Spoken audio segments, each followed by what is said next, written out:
ionic bonding. Okay, when we talk about ionic bonding, it is actually a compound which is formed by two elements, and when two elements are converted into ions. So first of all, if we look at this example of sodium reacting with chlorine, sodium is a metal, is in solid form at room temperature, chlorine is a gas at room temperature.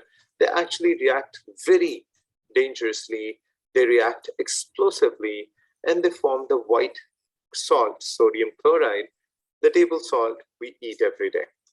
It's an ionic compound, it's safe to eat every day in small quantities, and we consume it all the time. When we use the word ionic bonding, we need to explain to the students about ions. So we're going to start with that first. How are ions formed is going to be the first thing that I'm going to explain. Let's start with page number 76. Now, when a nonmetal such as chlorine combines with a metal such as sodium, there are actually very stronger forces of attraction between the ions. First, let's talk about how the ions form. Metals like sodium have this kind of structure. The outermost electron or valence electrons are lesser in number, so it's easier for them to lose it. Sodium has one electron in its outermost shell.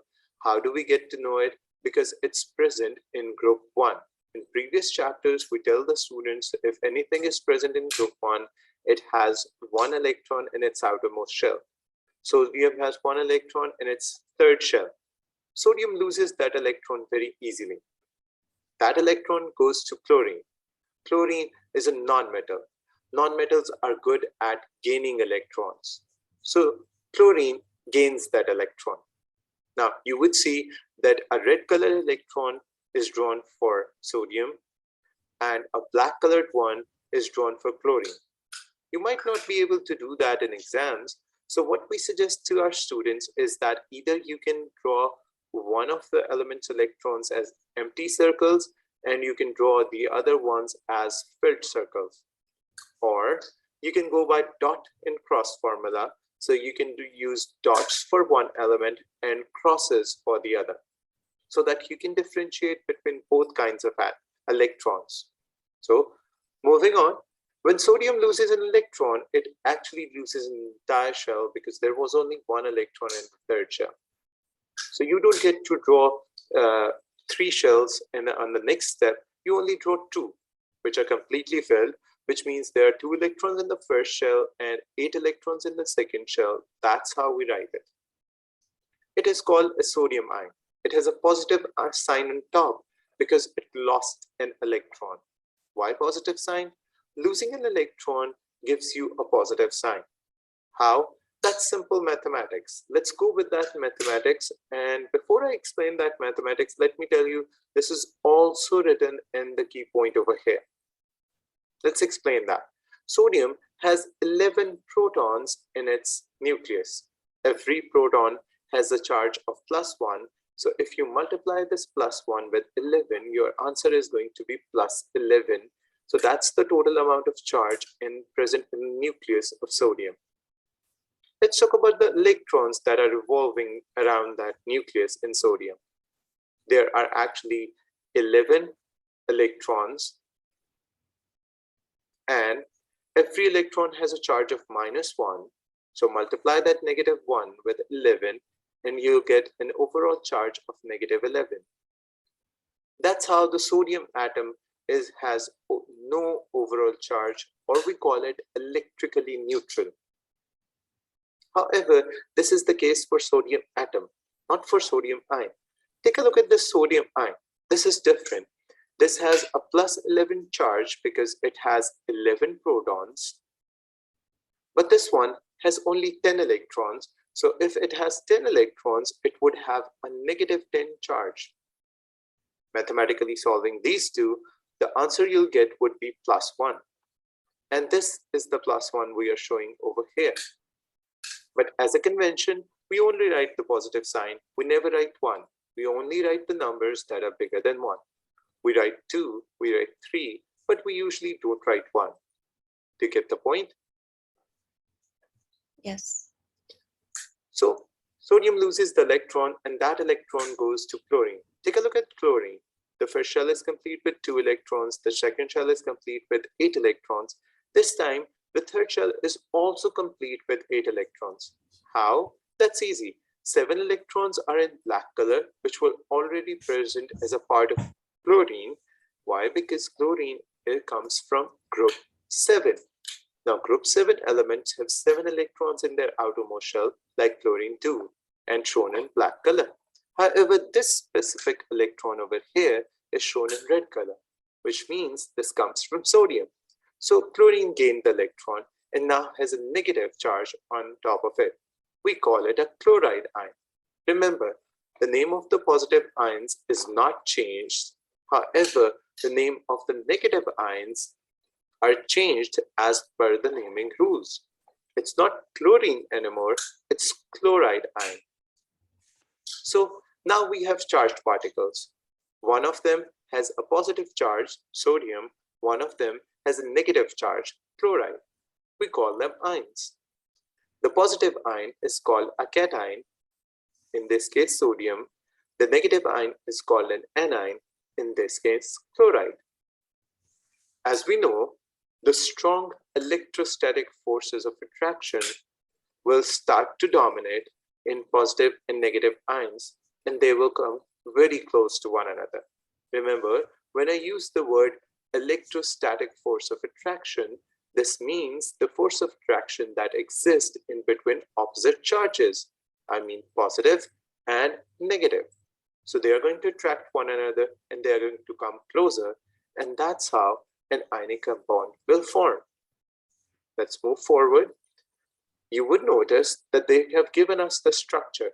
Electrostatic attraction simply means that the positively charged particles, which in case are these green sodium ions, will attract all the negatively charged particles, which in this case are these yellow chloride ions. So ionic bonding actually is the strongest electrostatic attraction between positive and negative ions. We most of the time use dot and cross diagrams, which means electrons of one element are shown with dots and the other one with crosses, as I just told you. So as there is absolutely no difference between them in reality, the dots and cross will help us to show which element lost the electron and which one gained it. This is the structure, and the word we use is lattice. It forms a lattice. A lattice is a very giant macromolecular structure. In case of ionic compound, it is filled up with the arrangement, a regular arrangement of alternative or opposite charges against one another. You would always see a positive ion to be surrounded by all negatively charged ions, or a negatively charged ion surrounded by all positively charged ions. We call it a lattice. It's a three-dimensional gigantic network of oppositely charged ions facing one another, and hence an ionic compound is formed. Make sense? Yes. If we move on with its examples, next one on the list would be magnesium oxide. Now, we have intentionally changed our example to take an example of a metal from group 2 so that it would have 2 electrons in its outermost shell, and the non-metal from group 6 so that it would have 6 electrons in its outermost shell. So that it would be easier for you to understand that the positive ion would become after the loss of 2 electrons, and the negative ion would become after the gain of those 2 electrons. Now this time he never drew all the electrons with dots or circles. He chose the metal to be dots and the non-metal to be done with crosses. That's what you're going to opt for your exams. Or we choose one of these to be dots and the other ones crosses. If it's an open-ended question, the choice is entirely yours. But if the examiner says that you are supposed to use dots for magnesium and cross for oxygen electrons, now you cannot change the options given. So read the question carefully and check what your examiner wants from you and do it accordingly. In this specific question, a group 2 element has 2 electrons at their outermost shell and they lose both of them. Those 2 electrons are transferred to a group 6 element which has 1, 2, 3, 4, 5, 6 electrons in their outermost shell, and after gaining these 2, they will have 8 complete. Why have been going with this kind of structured arrangement again and again? In the previous example, when we talked about Na positive or Cl negative ions, or in this example, when I'm talking about Mg positive 2 or O negative 2 ions, in every single case, I try to come up with 8 electrons in their outermost shell after loss or gain of electron. Why am I doing this? We call this as octet rule. The word oct literally means 8. That means any element would be stable if it has 8 electrons in their outermost shell. By stable means that they won't need to react anymore. Take a look. In this last shell of magnesium, it has 8 electrons. So after losing these 2, it becomes stable. On the other hand, with oxygen, it had 6 electrons in its outermost shell. When it gains 2 more lost by magnesium, it also becomes 8. 1, 2, 3, 4, 5, 6, 7, 8. So this also becomes stable. Now magnesium ion, Mg positive 2, or oxygen ion, they don't need to lose or gain electrons anymore. The only thing they can do is that now they are charged particles, they can attract one another and form a lattice like this, which we'll call an ionic compound made by ionic bonding. So that's what happens in the next step.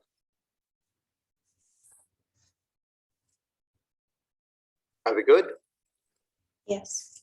Moving on to the next page, we talk about the significance of noble gas electronic configurations in ionic bonding. The 8 number, or the octet rule I've been talking about, is also said to be the noble gas electronic configuration. Having 8 electrons in their outermost shell, be it the second shell or the third shell, same as neon or same as argon, means that they achieve a nearest noble gas electronic configuration. Elements present in group 1, 2, 3 do that by losing their outermost electrons. Group 1 loses 1 electron. Group 2 loses 2 electrons. Group 3 elements lose 3 electrons. And they form these ions and become stable by achieving the nearest noble gas electronic configuration. On the other hand, group 5, group 6, or group 7 elements behave differently. They gain electrons. Group 5 has 5 electrons, so they gain 3. Group 6 has 6 electrons, so they gain 2. And group 7 has 7 electrons in their outermost shell, so they gain 1. And they become 3 negative, 2 negative, or 1 negative ions. And that's how they achieve the nearest noble gas electronic configuration and become stable. Once they're stable, they only have to attract the oppositely charged ion next to them, and they can easily form an ionic compound. So the significance of noble gas electronic configuration is stability. And stability is the first and foremost reason, the basic drive why elements from groups 1, 2, 3, or 5, 6, 7 react with one another, losing electrons from the first 3 groups or gaining from the latter, form ionic compounds. In another example of aluminum nitride, aluminum is an example from group 3. So it has 3 electrons in its outermost shell, 1, 2, and 3. It loses all 3 electrons. It then has a complete 8 electron outermost shell, but now it has a +3 charge. Those 3 electrons are added to nitrogen. And nitrogen becomes a nitride ion. Now, after the addition of 3 electrons, it has complete 8 electrons in its outermost shell and is also now stable. But now it has a -3 charge. The only thing they do need to do is that the positively charged ion needs to come near to the negatively charged ion, which would automatically happen because they have opposite charges and they would have strong electrostatic forces of attraction. They would form aluminum nitride compound, an ionic compound. All right. Sometimes it happens that we use the word isoelectronic, which means to have the same number of electrons. Iso means same, electronic represents electrons. So when sodium forms an ion, the configuration is 2,8, as well as the configuration of neon is 2,8, the nearest noble gas. We can call them isoelectronic. So this one and this one are isoelectronic.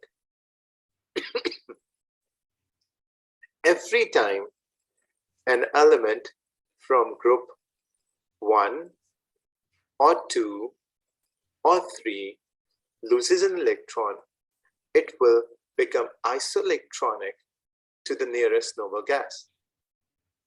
The same would happen to group 5, group 6, or group 7 after gaining the respective 3 electrons or 2 electrons or 1 electron, and they will also become isoelectronic to the their nearest noble gases. In order to have a good idea about that, why don't we move on to the periodic table page? Just give me a quick minute. I think we have the periodic table in the start of this book, right? Yes. Or do we have at the end of it? Just a I second. think it's okay. Yeah, it might be at the end.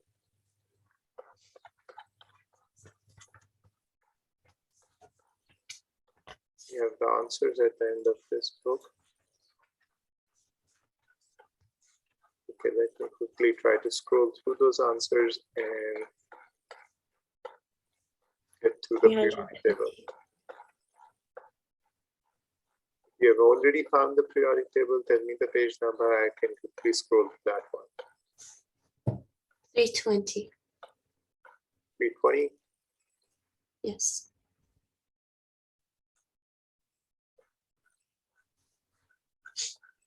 All right. So, how do we get to know that we are getting to the correct noble gas? Now take a look. These are the elements from 5, 6, or 7. And for these, you simply need to scoot a little towards the right and you get to their nearest noble gas. However, if we're talking about groups 1, 2, and 3, that's going to be a little bit tricky. Let me explain myself. If I talk about group 1 and 2, or even group 3, let's say I talk about magnesium or I talk about sodium, you can't scoot to the right. You actually need to take a couple of steps back. Magnesium is number 12, sodium is number 11. After losing electrons, we need to move to number 10. So instead of moving or scooting towards the right, which is argon, which is not going to be correct in this case, the nearest noble gas is neon, which is number 10. So that's how we need to work it out. You get the point? Yes. Good. Let's get back to the page we were at. And now, what was that?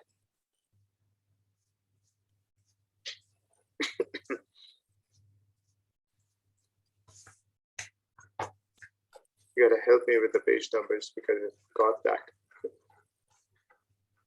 I guess I'm close.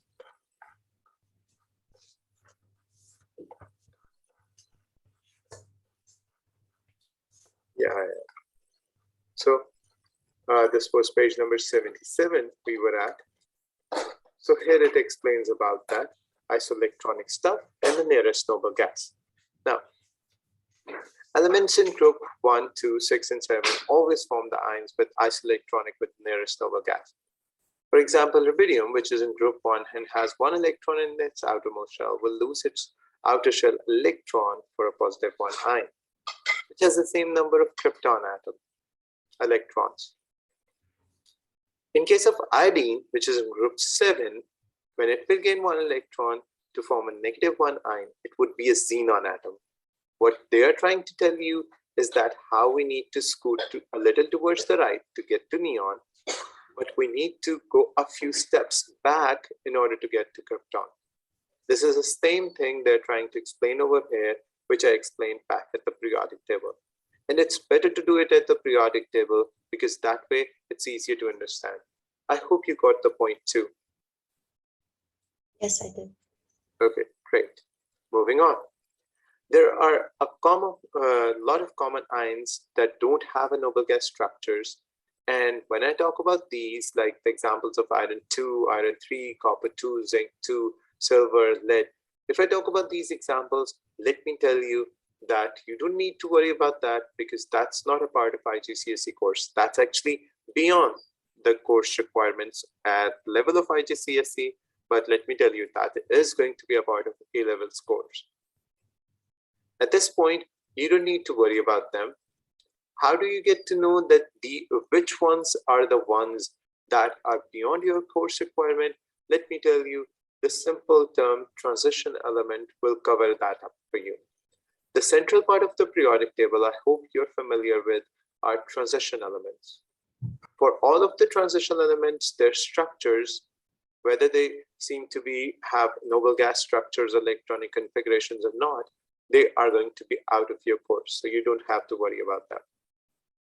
All right. Good point that they are all present in the center of the periodic table and are easy to spot. All right. Okay. For other examples of ionic bonding, there are a few other examples we need to go with.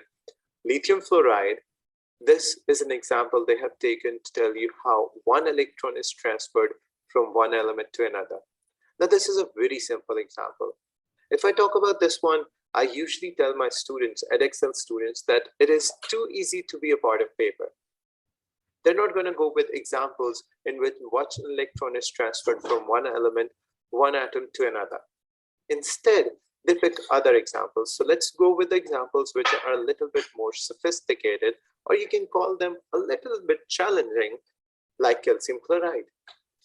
This is what we call challenging because one atom is going to lose 2 electrons to form a positive ion, calcium in this case, but the electrons are going to go to individual chlorine atoms.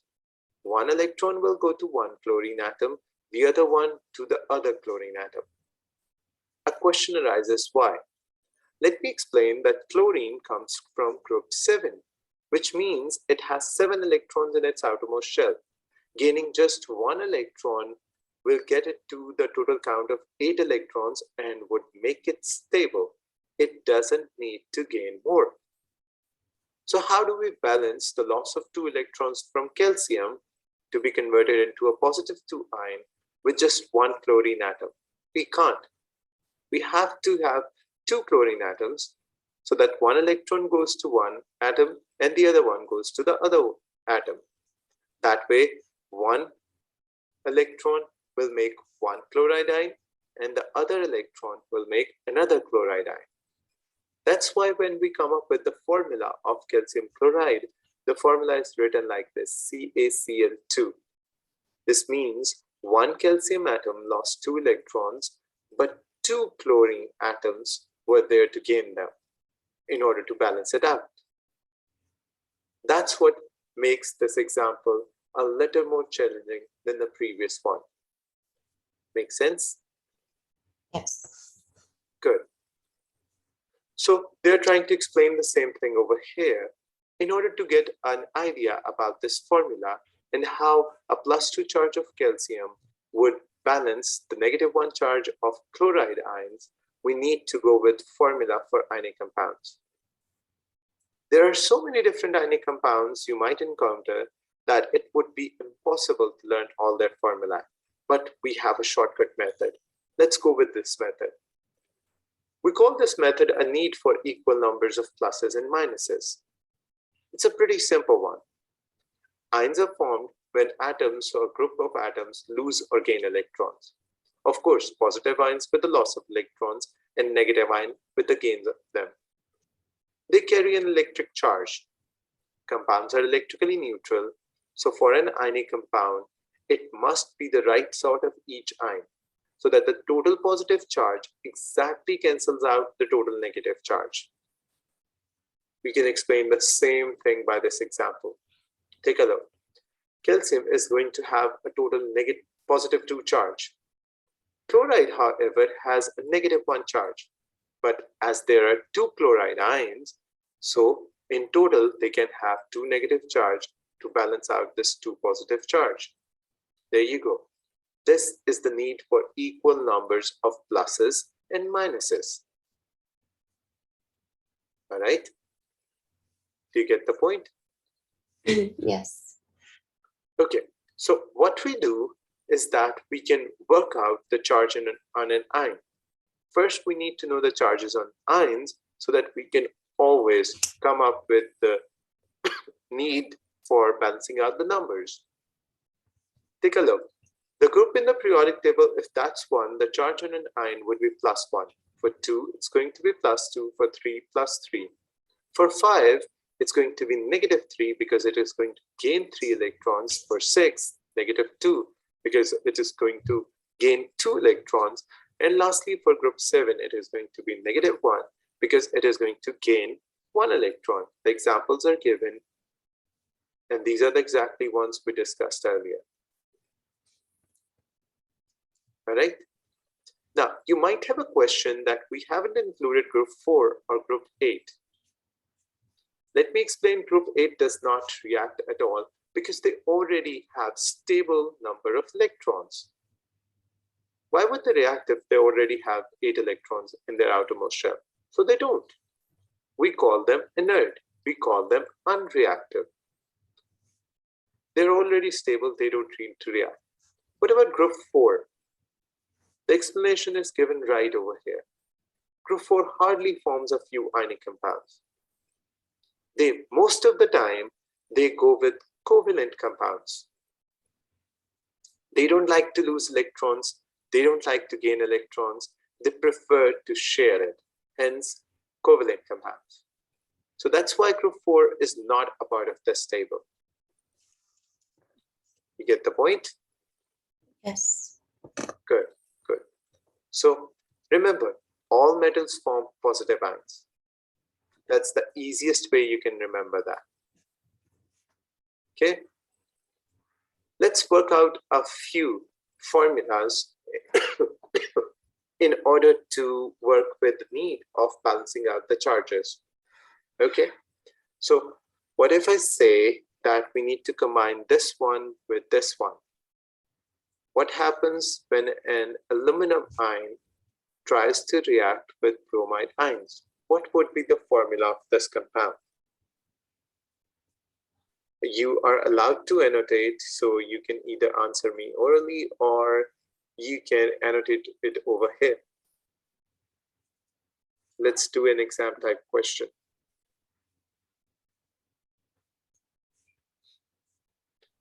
So what do you think the formula is going to be? AlBr, and then the 2 plus. Okay, let me tell you another trick. A trick that is not written in your book. What you can do for your ease is that you can take this number and write it as a subscript beneath the other one. You can take this number and write it as a subscript beneath this one. Like it would become Al1 and it would become Br like this. Sorry, my bad. It should be -1 instead of. Okay, but What we tend to ask our students is to not write these signs. Simply write the numbers. Also, we never write one, so we don't need to write it. The formula in turn would simply be AlBr3. All right? This is one way to do it. And this method is not given in your book. The method that was given in your book is that if Al has a +3 charge, we need a -3 to balance it. That means we need 3 Br ions. That way we have a negative and another negative and another negative. It would be a total of -3.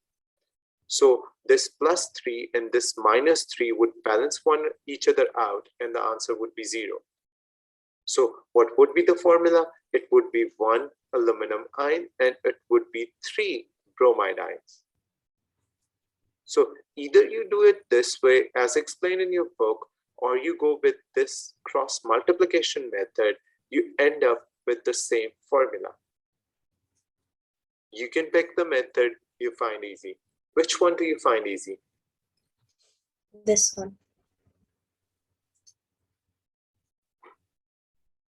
Which one? This one. Means the one on top or the one at bottom? Because I don't see you annotating anything. The one we're doing. We just did. Okay. Do you know how to annotate on my screen? No. Do you know where the option lies in the software? I'm not sure now because we don't use Zoom for school. Which software do you use then? Google Meet. Google Meet. All right. So how about that? If I send you a video on YouTube that can teach you how to use annotation on screen, would you be able to get some help from it? Yes. Okay, that's good. I am going to send you a video, give it a try, and I hope you learn how to annotate on my screen. So just like the way I am writing stuff on my screen to explain it to you, you can also write as answers to my questions or to point out which part of the page or my question you don't get, right? Okay. Okay, good, great. So I hope you're talking about this one. You find this one easy, right? The one at the bottom. Yes. Okay, okay. Let's practice this one again. Okay. What if I have sodium ions from this list to make an ionic compound with oxide ions on this list? What do you think the formula would be?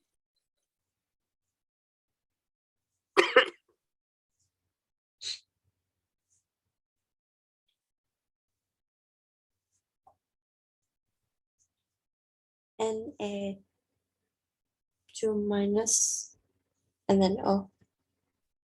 Okay, just remove the negative sign, the rest is correct. It would be Na2O, right? Because when you're using subscripts, the number written at bottom, you don't use the negative or the positive sign. The negative and the positive signs are only used for superscripts, the number written on top. Clear enough?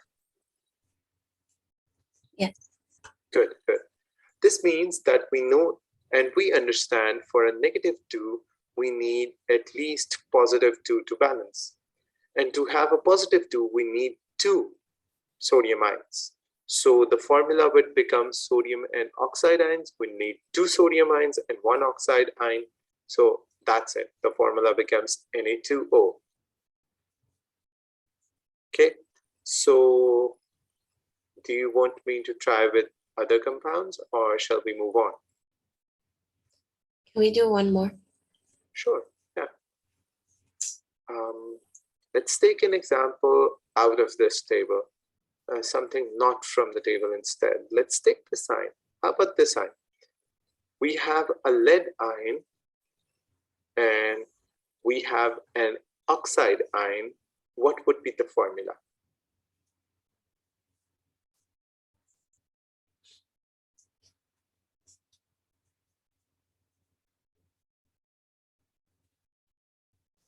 Pb2O2. Actually, these two numbers balance one another. We don't need any numbers at the bottom. So Pb2O2 is not the right form. These numbers can be simplified to this form, PbO. As the numbers already balance one another, this one and this one can mathematically cancel one another to give you the answer 0, so you don't need any numbers at all. This would be the right formula. This wouldn't be the right one. Get the point? Yes. Good. Let's try one more. What if I have the same lead positive 2 component and I need to mix it up to make a compound with nitride? What would be the formula then? Pb3N2. Perfect. That's great. So the formula is Pb3N2. I guess now you're getting a hang of it, right? Yep. Good. Do you want me to move on? Yes. Great. All right. So cases where the name can tell you the charge, so you don't have to memorize the charge or use the table. All metals form positive ions. Names such as lead-2 oxide, iron-3 chloride, copper-2 sulfate directly tell you about the charge. Lead-2 means lead has a +2 charge. Iron-2 means iron has a +3 charge. Copper-2 means copper has a +2 charge. Remember, these charges are written mostly with metals. So that's why they all have positive charges, because metals tend to lose electrons. Otherwise, to help you out with it, they have written some positive ions as well as some negative ions. These are the ones which are separate from the table given above, because these ions are not a part of group 1, 2, 3, 5, 6, or 7. Remember, for these groups 1, 2, 3, 5, 6, 7, we had these charges. So anything apart from these groups are written over here. So these are the ones that are you supposed to learn, that you should. Zinc with a +2 charge, silver with a +1, hydrogen with a +1, ammonium is a polyatomic ion. It does not just contain one atom, it contains more. Actually, it contains 5. 1 of nitrogen, 4 of hydrogen. It has a +1 charge.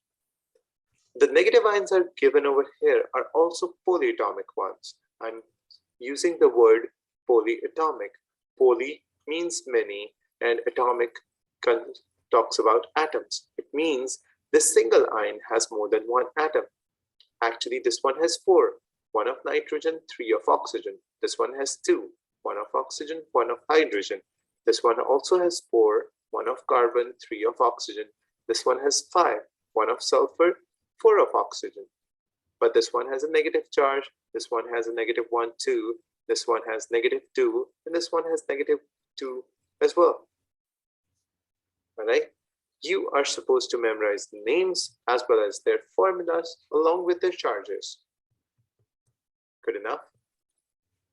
Yes. Now, ammonium chloride is an example of an ionic compound that does not contain a metal. The ionic bonding is between the ammonium ion, which is made up of both nonmetals, nitrogen and hydrogen, while the negative ion is the chloride ion. There is, however, covalent bonding involved in this. The NH4 positive ion is held together by covalent bonding. However, these two ions attract together by ionic forces, electrostatic force of attraction. So there can be a compound which has at the same time covalent bonding as well as ionic one. So this is made up of covalent bonds, and these two will attract one another with ionic forces. So this entire compound, ammonium chloride, actually has both covalent and ionic bonding involved. That's what they're trying to explain over here. Easy enough? Yes. Okay, let's move on. Now, sometimes when we talk about names, there are confusing endings. Let's clear those confusions out. Sometimes I'm using the word sulfate and sometimes I'm using the word sulfide. When I use the word sulfate, I'm talking about this ion. And when I use the word sulfide, I'm talking about this ion. How would you get to know which one I'm talking about? So, a name like copper to sulfide means that it's copper and sulfur only. Ide means that there isn't anything complicated. They're just a combination of two atoms, a positive ion and a negative ion.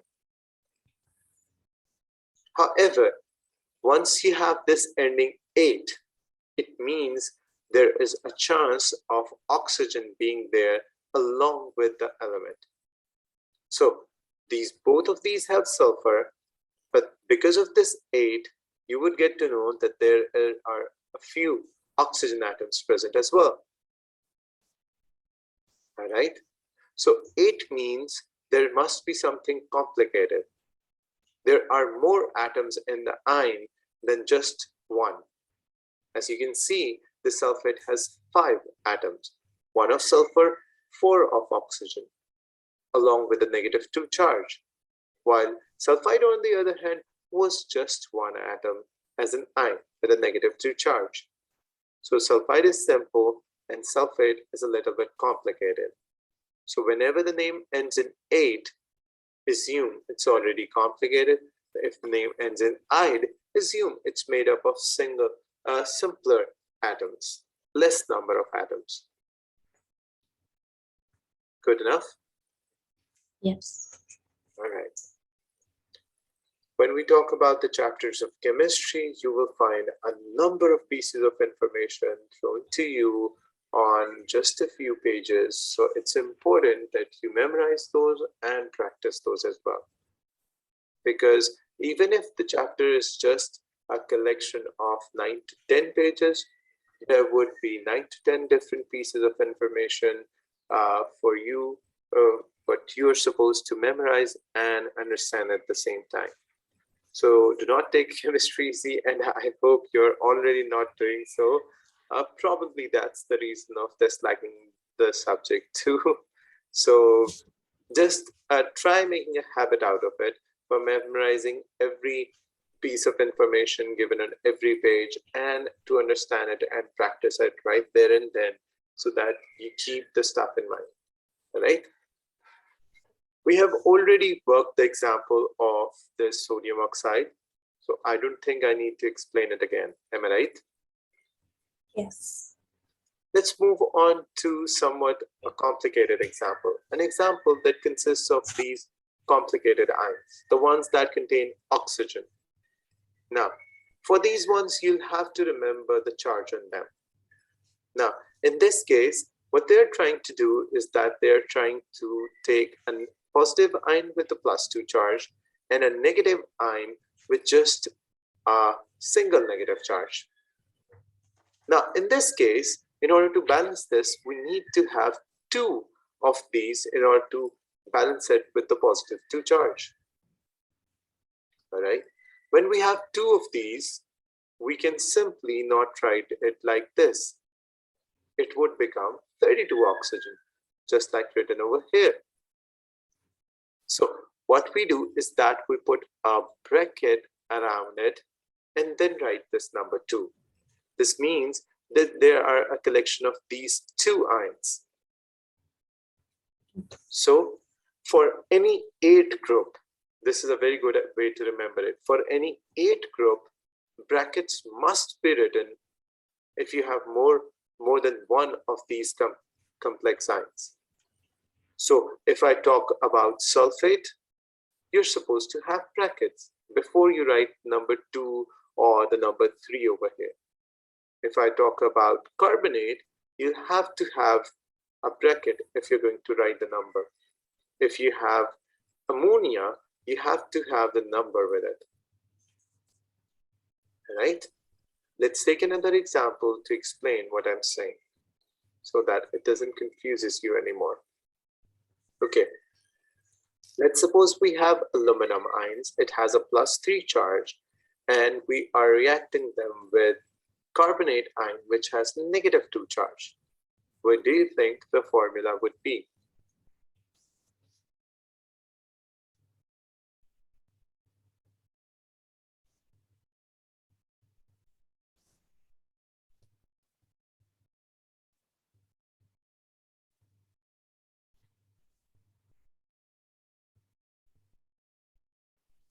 Al2. Very good. Al2.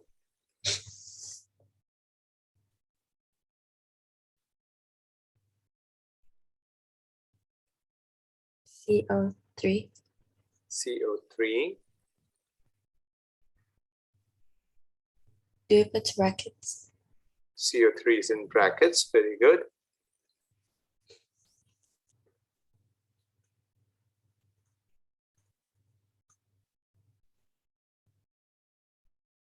And then 2. Think again. 2 is not correct. 3. 3, right. Good. Now you get the point. Now, it's pretty easy that this 2 comes over here, this 3 goes over there. Or if you're supposed to balance a +3 with a -2, you gotta have 2 3s and you gotta have 3 2s. So there is a 3 over here and there is a 2 over here. But as this was an 8 carbonate, the name of this ion is carbonate, and there is an ATE at the end, we had to have brackets. All right. So how do we pronounce it? That's something probably not written in the book. We pronounce it BaNO3 twice. We don't call it 2. As soon as I call it twice, the student or the person working with it would automatically know that before this twice, we need to have a bracket. So when I pronounce this, I say Al2. I call it 2 because there are no brackets over here. Then CO3 thrice. This 3 is not spoken as 3. This 3 is spoken as thrice. This 2 is not spoken as 2. This 2 is spoken as twice. So that's the way how we talk about these. This is not written as a part of the book, but we as teachers are supposed to explain that to you. Good enough? Yes. All right. Let's move on. Next page. Okay. This is the formula that I told you before. When I was telling you that you can simply move the numbers from this end to this end, and from this end to this end, I was talking about the examples of these. That's what you can do. Let's take a look. Iron has a +3 charge, and sulfate ions have a -2 charge. In order to balance these ones, you can move this number over here, and you can move this number over here. So iron has 2, and sulfate has, again, I can't write 3 like that, so I need to put the brackets in thrice. That's what has been done over here. Or you can still choose the previous method. A +3 cannot be balanced by a -2. If I have 2 3s, the total of which is 6, I need to have these many 2s to balance them out. Now this is +6 and this is -6. This will balance it. So I need to have 2 iron ions to have +3 charges, and I need to have 3 sulfate ions, 1, 2, 3, in order to have this balance. So either you go by this method or you go by the balancing method. Whichever one you choose can get you to the right answer. It's up to you which method is your choice. The first one. Whichever one you like, all right? So There is a small trick with the first method. If the numbers on both ends are same, you need to simplify them. Let me explain myself. So iron was 3 and sulfate was 2. That's why we simply cross multiplied them. What if iron is 2 and sulfate is 2 as well? In that case, if you write it like this 2 goes over here like this, and this 2 goes over here like this inside the brackets, it would be both the same numbers. So if you have same numbers on both ends, simplify them, cut them up, and you can have like this, or as this number is a single number, you don't need brackets at all. So you can simply write it like this, F is a 4. So if you have different numbers, you can work your way out like this. But if you have same numbers, you don't need to switch them. Just cancel them both and simply write your substances. Good enough? Yes. Great. So if you're going to follow the first method, make sure if numbers are same, you balance them up first so that you don't have to go with an extra step of simplification. So calcium chloride, numbers can be switched, but for calcium oxide, number balance one another. So the formula is CaO and Ca2O2 is incorrect. That's the point we just explained. Right? So let's clear it up. Move forward. What is a lattice? A lattice is a regular array of particles, strong electrostatic forces of attractions, oppositely charged, positive and negative. It's something that I've already explained, so they are going to give you a good idea about that. What they're going to explain more is that when we put the ions like this, you need to understand that every ion, sodium ion, is surrounded by 6 chloride ions. Now, this is a little difficult to spot in this kind of diagram, but let me help you with that. We're going to color it up for our own ease. All right? Okay. So if this is the one I'm talking about, in fact, if this is the one I'm talking about, then there is this one, first one, top, bottom, right, left, front, back. So it's 1,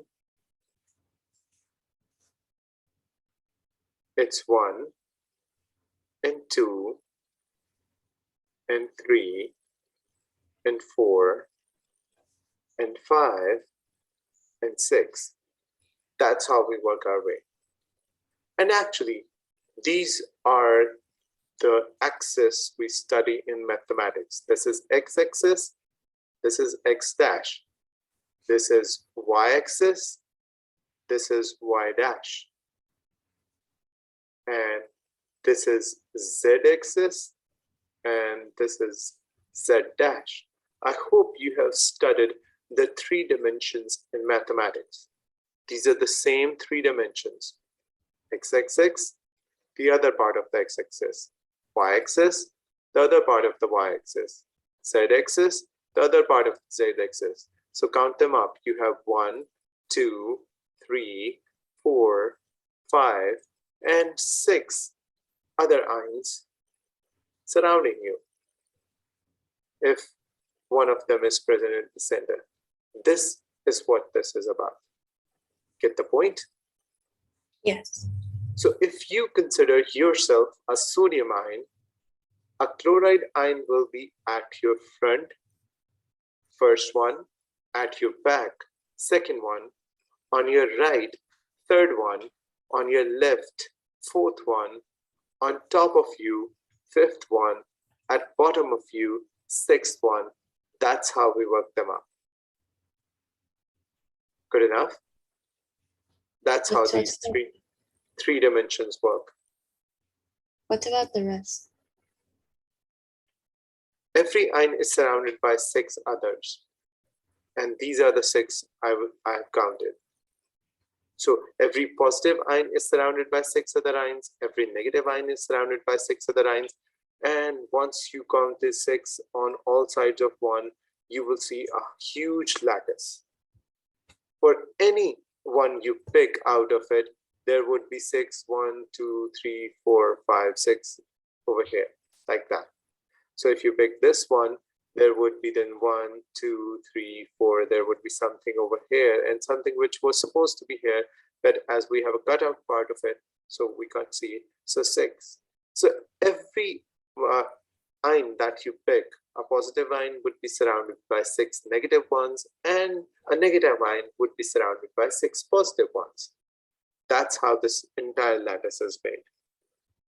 Get the point? Yes. Good. So we actually call it a giant ionic lattice. The word giant is not in the sense of big, but is to describe that there are no individual molecules. All the ions in the structure attract all the other ions. All the positive ones attract the negative ones, and the negative ones attract the positive ones at the same time. The lattice extends throughout the structure in all 3 dimensions. There is literally no limit to the number of particles present, so that's why we use the word giant. Okay, in magnesium oxide, every Mg positive is again surrounded with O negative ions, and every O negative ion is surrounded by Mg positive ions. But there is a difference than what we have in sodium chloride. The lattice is held together by stronger forces of attraction. Why? Because magnesium is a +2 ion and oxide is a -2 ion.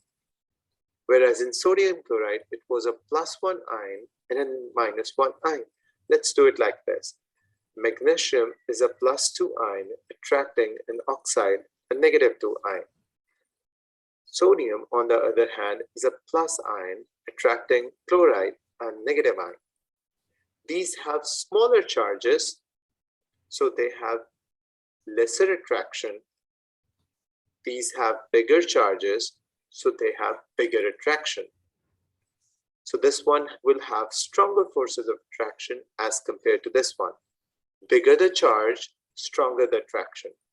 So if we need something even more strongly attracted, take this example. Aluminum +3, nitride -3. This one would have even more stronger forces of attraction than these two combined. Get the point? Yes. Good. Which means if the charge is bigger, the forces of attraction are stronger. Let's talk about the physical properties to wind up this chapter. In case of ionic compounds, they have high melting points and they have high boiling points. Why? Because in the lattice, the electrostatic force of attraction are really very strong. Now, a lot of energy has to be supplied in order to break those strong electrostatic forces of attraction and get the ions separate from one another. So they have high melting points and they have high boiling points. Now, they tend to be crystalline substances. As they have a regular arrangement in the lattice, they are solids and they are proper crystals. Sometimes the crystals are too small to be seen under powerful microscope. However, magnesium oxide, for example, can be seen as a white powder because individual crystals are too small to be seen with the naked eye. That happens with most of the ionic substances. The lattices are gigantic, but they still are so small that we can't see them with the naked eye. Ionic crystals tend to be brittle. When I use the word brittle, I mean that if you're trying to de-shape it, if you're trying to change the shape, instead of getting their shape changed, they will break. This is the word brittle means. For example, the ions are in facing opposite charges. If I try to push them and try to slide the layers, what happens, the same ions will come in front of one another. and the ions will actually repel one another. Once they repel, they split the crystal apart. So the entire crystal breaks down instead of having its shape changed. We call it brittle. Make sense? Yes. Ionic substances are mostly soluble in water, but they tend to be insoluble in organic solvents, such as ethanol, such as petrol. These are organic solvents. All right? Alcohols and hydrocarbons, hexane. We'll study them in Unit 4, don't worry. If you don't understand what this name means, don't worry, we're going to study them a little later. Now, the question arises that why are ionic compounds soluble in water? Now, this one is a little complicated. Water is a covalent molecule. We're going to study it in the next chapter. But the electrons in the bonds are attracted towards the other ends. For example, the electrons in the bonds are more attracted towards oxygen end of the bond. This makes oxygen slightly negative and hydrogen slightly positive. The molecular is called polar. There are reasonably strong forces between water molecules and ions which provide the energy to break apart the lattice. I simply explain that to my students that whenever this substance is dissolved in water, water has enough energy, water molecules have enough energy to break them apart and attract them separately. What they do is they break them apart, they take sodium ions away from chloride ions, and they actually surround these to give them the sense of security. This is what we call dissolving in normal life. This salt, an ionic compound, has been split apart into positive and negative ions separately by water because water molecules, these are all water molecules, have surrounded them. All right? We call it dissolving. Water molecules actually have the capability to break apart the positive and negative ions and surround them. This happens on the basis of attraction, and we call water as a polar molecule for having this capability. But not all ionic substances are soluble in water. Magnesium oxide is not soluble in water because the attractions present in magnesium and oxygen ions are so strong that water is incapable of breaking them apart. All right. Hexane, on the other hand, is non-polar. It does not form strong enough attractions in the ions to break apart the ionic lattice. Hence, most organic solvents are incapable of dissolving ionic compounds. This extension work might seem a little difficult at this point, but don't worry, I'm going to explain this a little later again in chapter number 8. All right? Can we move on? Yes. Okay. I understand this extension is a little bit difficult. Don't worry, I will be explaining it again to make sure that you get the point. Molten means that the salt has melted into a liquid. As far as electrical conductivity of ionic substances is concerned, we are supposed to study 3 small points in this paragraph. First, they do not conduct electricity when they are solid because the ions are present fixed in positions and are not capable to freely move around. They do conduct electricity when they are molten because when they are molten, the ions are free to move. Or if they are dissolved in water, because when they are dissolved in water, the ions again become free to move around. So basically, when these ions are free to move around, they can carry the charge and hence can conduct electricity.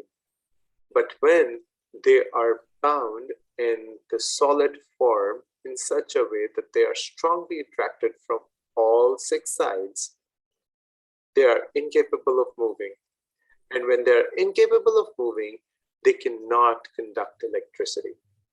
That happens in solid state. All right? So there are 3 points. They do not conduct electricity in solid state. They do conduct electricity either when they're molten or when they're dissolved in water, aqueous solution. That's because when they're solid, the ions are incapable of moving, but when they're molten or dissolved in water, the ions can freely move, carry the current or the charge. We call them conductors. And here we finish the chapter. Any questions? No. Okay.